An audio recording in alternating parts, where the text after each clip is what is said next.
Bonjour tout le monde, aujourd'hui on va parler de vos ancêtres, vos grands, arrière ou arrière-arrière-grands-pères qui ont participé à la Première Guerre mondiale. Il existe un moyen un peu détourné, je l'avoue, pour découvrir ce qu'ils ont vécu. Malheureusement, pour cela, il vous faudra connaître deux informations cruciales. La première, un régiment.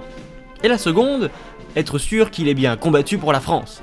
Navré si vous venez d'Alsace-Moselle. Je vais naturellement le faire pour moi et vous pourrez voir comment ça marche. Grâce à la fiche de renseignement de mon arrière-arrière-grand-père, trouvée en ligne sur un site des archives départementales des Vosges, mais également trouvée directement en archives en format papier, j'ai pu trouver l'information nécessaire. Il a été incorporé le 6 septembre 1916 à 19 ans au 109e régiment d'infanterie, puis assez rapidement après, il intégra le 155e régiment d'infanterie le 11 janvier 1917. En ayant connaissance du régiment, il est possible d'accéder aux journaux des marches et opérations de ces derniers. Certains peuvent être lacunaires, peu lisibles, tandis que d'autres très précis et parfaitement écrits. Nous allons donc aller sur le site Mémoire des Hommes. Et non, ce n'est pas sponsor. Ensuite, dans l'onglet Conflits et opérations, choisissez la Première Guerre mondiale.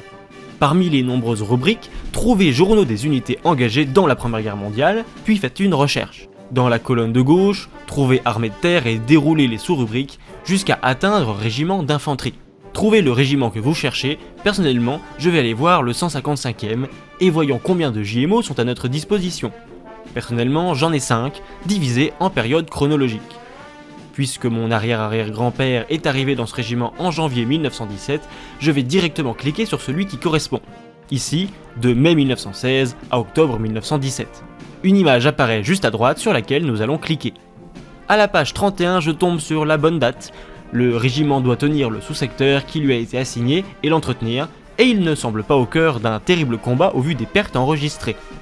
Évidemment, pour connaître le contexte où se trouve le régiment, dans quelle armée est-il présent, il faudra revenir en arrière dans les JMO. Mais cela fait une lecture passionnante et fourmillante d'informations que je conseille sans hésiter. Alors bonne lecture et à la prochaine!